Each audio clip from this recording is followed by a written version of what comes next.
Hello everyone, welcome to another episode of the Daily Gwei Refuel, where I recap the latest news in the Ethereum ecosystem. I'm your host, Anthony Sassano, and today's the 5th of July, 2022. Alright everyone, let's get into it. So I mentioned yesterday that I'll be doing another Twitter Spaces as part of the merge series I'm doing with SSV Network. Well, this week it is going to be with Sandeep, one of the co-founders of Polygon here. So this will take place July 8th, so this Friday at 8 p.m. Australian Eastern Standard Time. That is kind of like, I guess, lunchtime-ish for Europe, or maybe just before lunchtime, and for the US it's quite early. But these are recorded as usual, so you can catch it if you aren't able to catch it live at a later date there. So you can set a reminder. I'll link this in the YouTube description below, but should be a good chat. Like I've been really enjoying these chats that I've had. I've done 3 of them so far. This should be a really good one on Friday as well. All right, so Rocket Pool hit a new milestone today. They have 200,000 ETH staked as part of kind of like the Rocket Pool protocol here.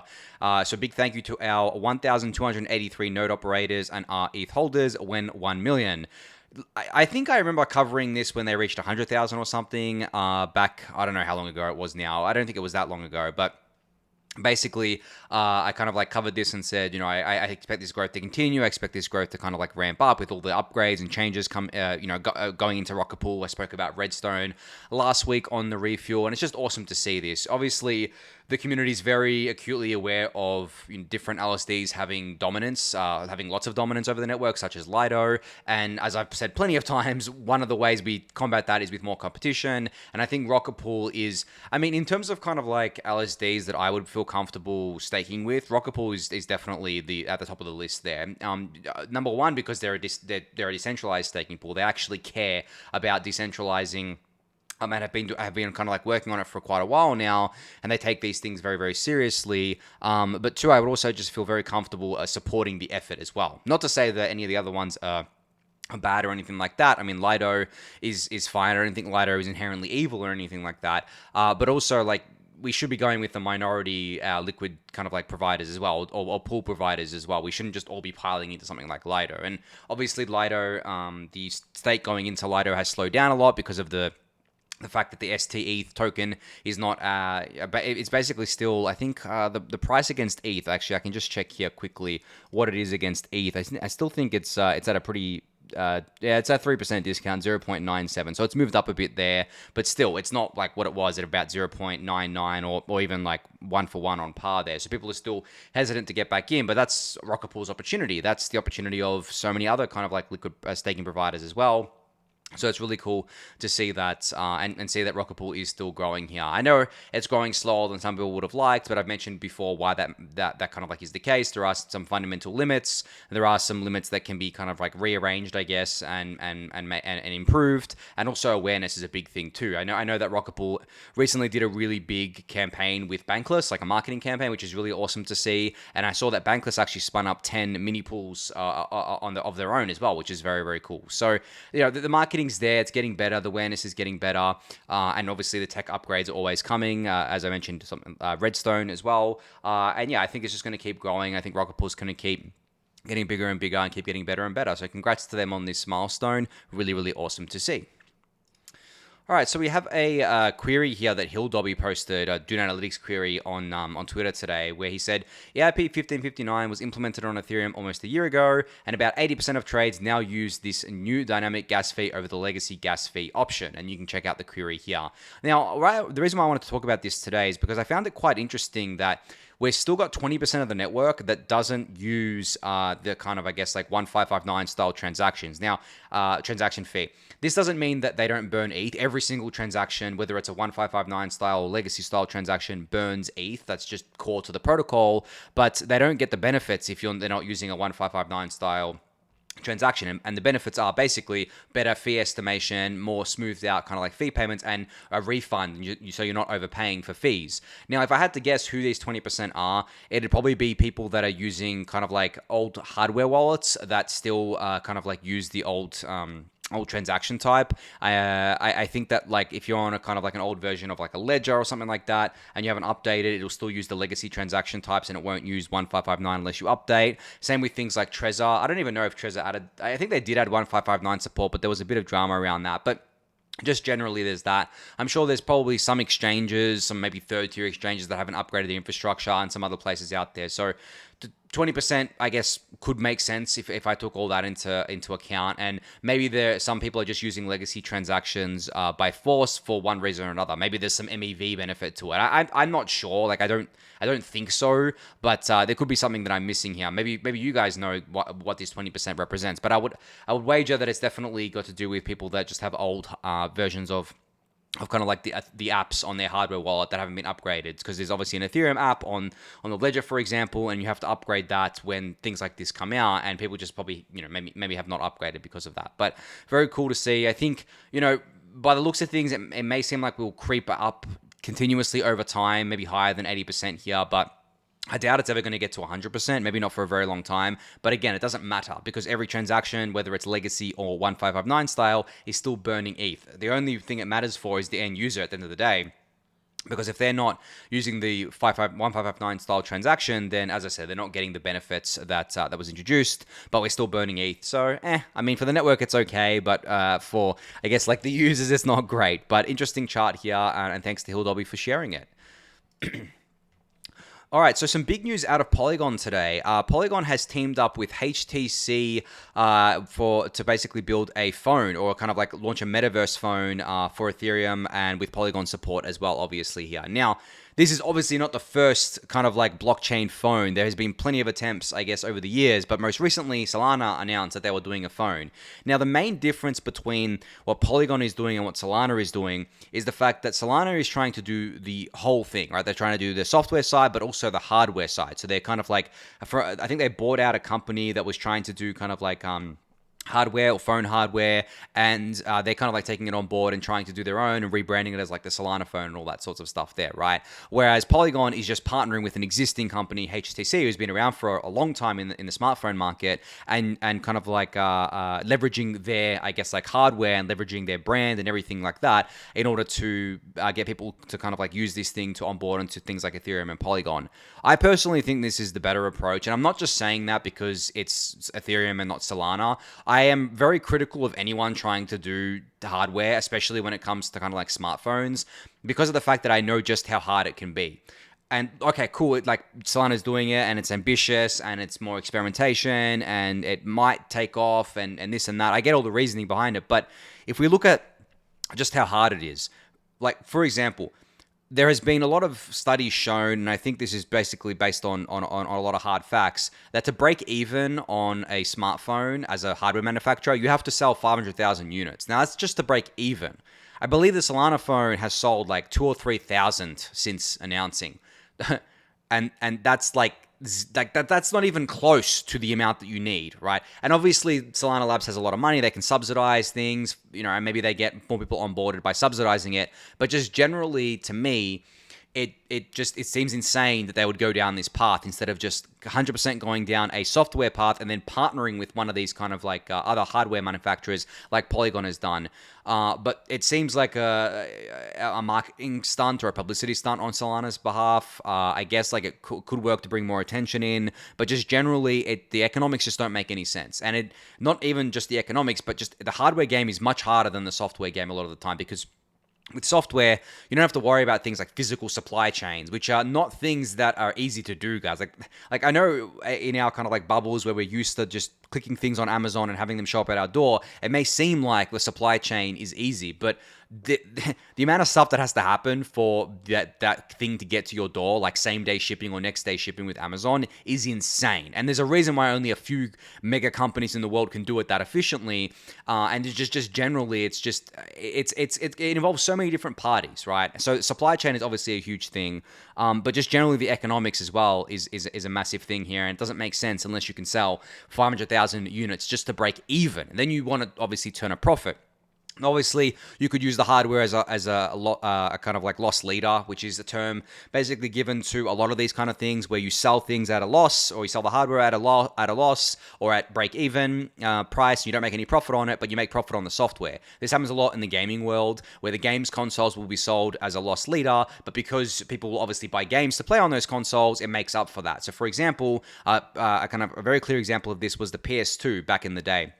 The PS2 was the first inexpensive DVD player. Like DVD players used to cost a lot and like thousands of dollars back then. And then the PS2 came out and it was much cheaper. And it was obviously not cheaper because they had found a way to manufacture them in a cheaper way. It was cheaper because they were taking a loss on it because they were going to make up on the software side because everyone was going to buy PS2 games and all this sorts of stuff. And that's exactly what happened. And Sony did very well with the PS2. I believe the PS2 is one of the best, if not the best selling consoles of all time because of that. Now, maybe that's Solana's kind of, I guess, like goal as well. But at the same time, like there's a difference between selling a few thousand units and needing to sell 500,000 units just to break even. Like if they sold maybe tens of thousands, even like hundreds of thousands, then I'd be like, okay, well, maybe this thing has a chance of success, but I don't think it has any chance of success. So when it comes to Polygon, just kind of like partnering with an existing manufacturer and focusing more on the software side of things and on the development stack and things like that, I'm much more bullish on that approach. And I think Solana is obviously doing both, so they can probably cut their losses if they want to on the hardware side of things. Say, okay, well, we tried, whatever, let's scrap the hardware, we'll just stick to the software, which definitely is a path that I see them going down, depending on how bad it gets in terms of not being able to break even on the hardware. But to me, it just seems obvious that that's going to be the case. Like, they shouldn't have even gone down the hardware path. But we'll see. Maybe they prove me wrong. I just don't think it's going to happen. From everything that I've read, everyone that I've talked to, it just doesn't seem like it's going to happen. Anyway, given all that context, what does kind of like a metaverse or a blockchain phone look like? Well, from my reading, it looks like something that treats Ethereum, it treats Polygon, it treats kind of like Ethereum-based layer 2s as first-class citizens on the phone. So it's like you could have a directly embedded wallet into the phone. Like Samsung actually toyed with this a while ago. I don't know what happened with it in the end, but they had like a vault that you could use.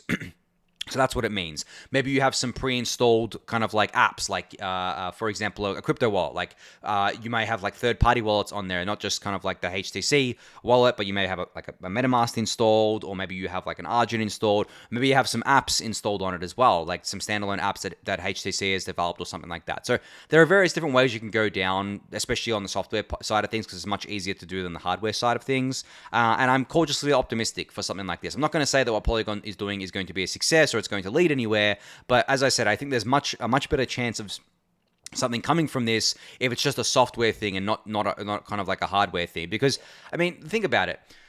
Like I know Solana, I know the founders, especially Anatoly, has a background in hardware manufacturing or a background in kind of like chip manufacturing. I think he used to work at Qualcomm, which is obviously a massive smartphone chip manufacturer. So obviously he's got close ties there, and he's doing it because of those reasons and others. But just generally, I don't think it translates very well for like a blockchain company or a crypto company to kind of like smartphone things on the hardware side.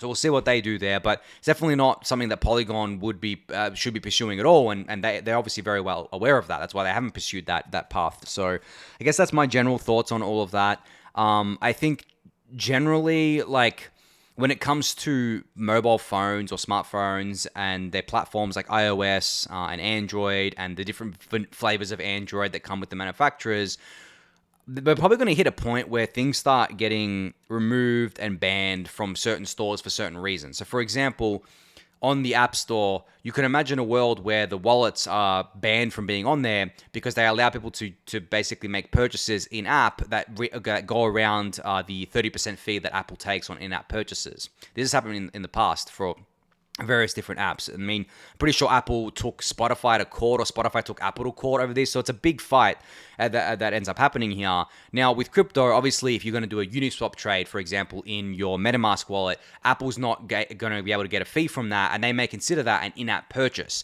when it really shouldn't be, because in reality, it's kind of completely separate because you're just using the app to kind of, I guess, kind of like interact with something. It's kind of like using a web browser to interact with an e-commerce store on your phone. Apple doesn't take a cut from that. So it's different, right?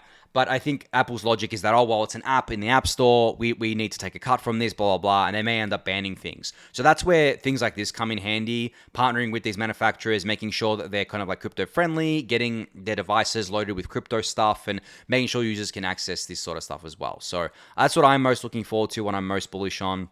I guess congrats to Polygon on landing this. I'm going to be looking and kind of like following this as closely as I can to see what happens here. But I don't think I'll be buying the HTC phone here for this. I mean, I'm an iPhone user anyway, but I think that their phones are still quite popular. People still use them. So I'm curious to see what kind of uptick they have here.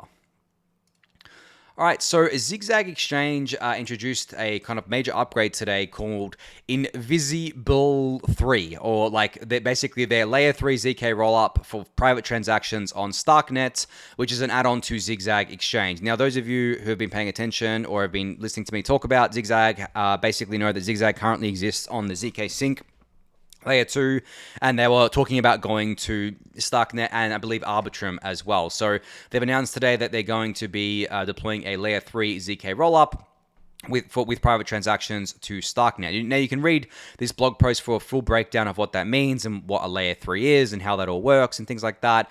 I think they're the second team to announce an L3 implementation, Immutable being the first here. So it's really cool to see this. I mean, I know I gave ZigZag a lot of shit about their token launch, but I think that's orthogonal to the tech itself. The tech itself is good. The product itself is good. I've used it a number of times, and I think that they're going, the fact that they're on the kind of like bleeding edge here, going for things and doing like layer 3 exchange, especially with privacy preserving transactions, I think is really cool. Because one thing that I've talked about a lot is that I think that to achieve mass adoption, we obviously need scale, but we also need privacy. There's no point scaling all to billions of users if everything is still transparent and there's no privacy, because that's just not going to work. Like, most people are going to figure that out sooner or later and be like, okay, well, this is crazy. Like, I don't want this information publicly available for anyone to see. And the funny thing is that people sometimes come back at me and say, well, people don't care about their Web 2 kind of like information that they leak everywhere and their information on social media and things like that. And it's like, okay, guys, like, there's a difference between personal information like your name, your birthday, where you went on holiday, kind of like what you enjoy, what you like, and your financial information. There's a world of difference between that. And if your financial information or financial transactions was kind of like leaked everywhere, you'd be rightly pissed. And most people are rightly pissed when that happens. So from that perspective, I think that when it comes to financial activity on chain, it's going to need to be by default private. And we can do that at layer 2 and at layer 3. It's kind of like difficult to do that at layer 1 for a number of reasons. The major one being the fact that it's expensive to do at layer 1. And also layer 1 is not a user layer anymore, I guess. So it doesn't matter. I mean, it still is a user layer, but it's not being built to be a user layer long term. So we can do this all at layer 2 and layer 3. So you can give this blog post a read for the full details on ZigZag's new implementation here. I'm looking forward to seeing how this plays out, and I'm looking forward to just layer 3s in general. All right, so speaking of Immutable, they had an update today. So there is an ETH off-ramp now available to any developer building on the Immutable X, building an Immutable X powered platform. Developers can enable their users to sell layer 2 ETH and have the proceeds deposited directly to their bank account. This is really cool. Like, I think in terms of onboarding and offboarding to these like layer 2s, we've obviously had a lot of solutions come out over the last few months. There's bridging protocols, there's fiat on-ramps, there's centralized exchanges, all that sorts of stuff happening, right? But if developers can just directly integrate on their own platforms that they're building on top of Immutable X with, for this to kind of like happen for their users, that's how we continue to I guess like enable these sorts of things. And MoonPay is what's being used here basically as kind of like the back end. But like giving developers the power to do it themselves is a really, really quick way to kind of get people onboarded and offboarded and stuff like that as well. Because at the end of the day, that's what people want to do. People definitely want to go back to fiat, especially because of taxes. Like people often say, oh, when we get like crypto mass adoption, we won't need to offboard. We won't need to go back to fiat. It's like, guys, like as bullish as I am on crypto, I don't think many governments around the world are going to be accepting crypto for direct tax payments anytime soon. There are going to be some here and there, but I don't expect the major countries to accept direct crypto payments. And I'm not talking about them accepting it and then exchanging it to a fiat currency, which I guess is a different ballgame, but them actually accepting it and holding it. So I don't think we'll get it. I can't imagine something like the US government saying, yeah, you can pay your taxes in ETH and we'll hold it. Like, no, they're not going to do that. Like they may say that you can pay through a third party, and then they'll kind of like get that third party to exchange that ETH for US dollars, but then it's the same thing, right? And then third party is probably going to charge you a fee, so it gets very messy. So allowing people to just directly off-ramp from a layer 2, just like they can from layer 1 to fiat, is a huge value add here, and allowing developers to build this directly into their own platforms is obviously a huge value add as well. So very, very cool to see this from Immutable today. All right, so notawizard.eth has released a beta version of their new tool called the Wallet Analyzor. You can already use it to check the historical balances, transactions, and transfers of any Ethereum address. And there's a quick demo here of this if you want to check it out, but also I believe you can check it out at their app page as well. This is funny because I was just talking about privacy there. And kind of like financial privacy. Guys, like this is a tool that obviously lets you kind of like see what's happening on different Ethereum addresses and things like that, and kind of like look into different things here. But the funniest thing is that this tool is not anything new. There's been these tools for ages, and there are tools that do go much deeper than this. There's tools like chain analysis, for example, or company chain analysis, and they use different tools. And they can basically link every single transaction that you've ever done to everything. Even if you go through something like Tornado Cash or try to wash your funds through a centralized exchange, they have methods to track that.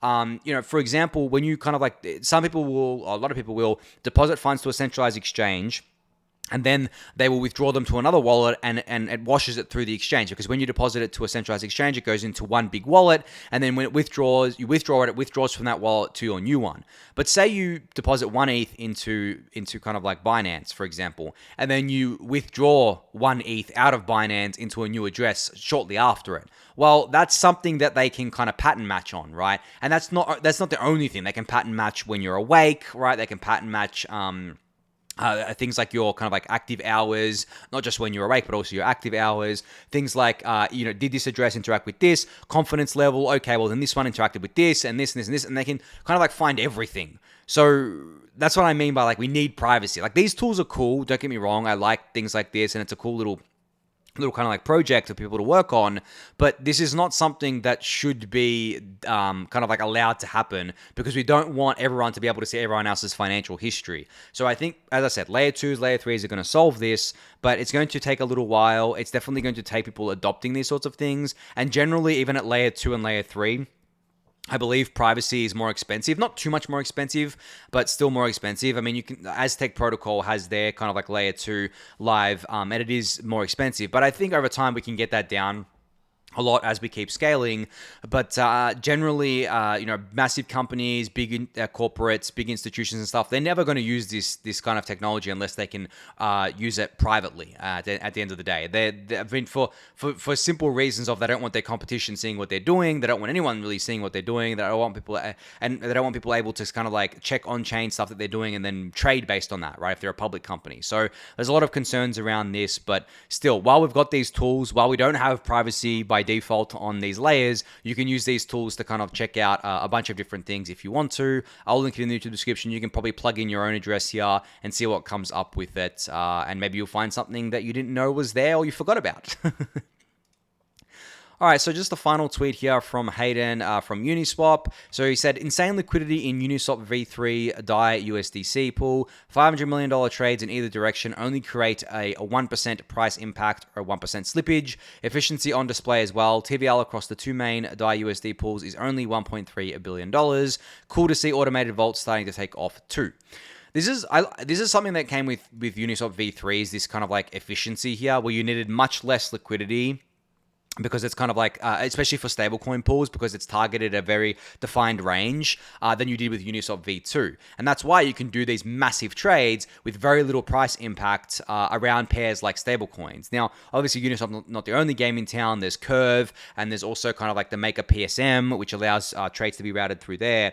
But it's really cool to see like how fast like fees and price impacts collapsed on things like stablecoins, which at the end of the day, the thing you want most liquidity on are stablecoins and ETH. Really, if you're on Ethereum, you want ETH to be very liquid, you want stablecoins to be very liquid, and then you can run everything else through that.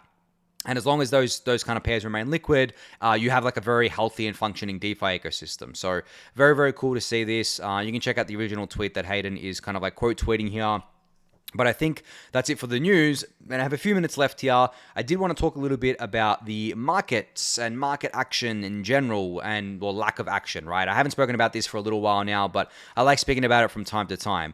So what's happening? Well, what's happening is that like we're just crabbing. And what I mean by crabbing is that the price is going sideways, right? It is so boring. Some days the price will move like a few dollars, right? That's how boring it is.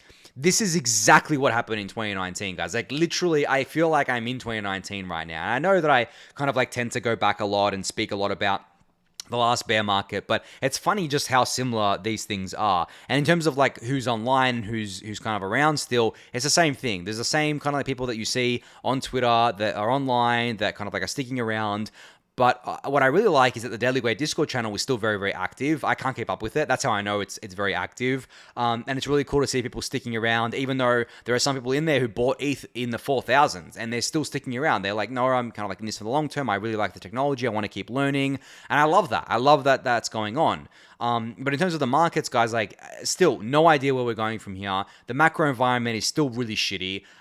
There are new kind of like inflation numbers coming out in just over a week that people are looking at and being like, okay, well, if inflation's still not under control, then the market's going to sell off, or if it comes in lower than expected, then maybe we'll rally. And then there are things like people saying, oh, there's a recession, or that the Fed is going to only raise a little bit, and then they're going to have to go and switch on the money printer. Basically, the TLDR of all of that is that there's just a lot of uncertainty still. No one really knows what's kind of like going to happen over the next few months. So that's why the markets are the way they are in my eyes. Like, I think most sellers are exhausted. That doesn't mean that we can't go down more, but I think in terms of like the forced sellers, they're definitely exhausted. All the fallout from Three Arrows Capital and the lending markets, they either already sold or they got bailed out, right? So that I think most of that, if not all of that, is gone. Celsius's big BTC leverage position is padded down, and the liquidation price, I believe, is under 10,000 or something now. So it's obviously not close to liquidation at this point. And also, as I said, like all those forced sellers, I believe, are out. So if we do keep going lower, it's probably going to be either a grind lower, or it'll probably just be like a shock from something like, higher inflation numbers than expected, or something else going on in the macro environment. But generally, I feel like this sideways stuff can last a long time, and it can be a mind killer. Because it's not just sideways. It's not like the ETH price is just going to stay at like around kind of like some tens of dollars in a range there. It can go up a lot and come back down. Like I remember in 2019, ETH went from like $100 to $360, then back down to around $100. If it did the equivalent of that now, it would go from $1,000 to $3,600, then back down to $1,000. That's the same equivalent percentage move. I know it seems like it, and it sounds like it's more brutal, but it's the exact same percentage move. So if that happened, guys, like think about how many people think that the bull market would be back if we went up to 3,600, right? They'd be like, oh my god, we're so close to the old all-time high. We're gonna kind of like break out. We're gonna go big, and imagine it coming down from that back to 1,000. Like that would absolutely kill so many people. And I find it funny that happened in 2019, and then 2020 was the bull market year for ETH, and we started the year at around $100, and we ended the year at almost 1,000, I think, or something like that. And then we went into all-time high in January of 2021.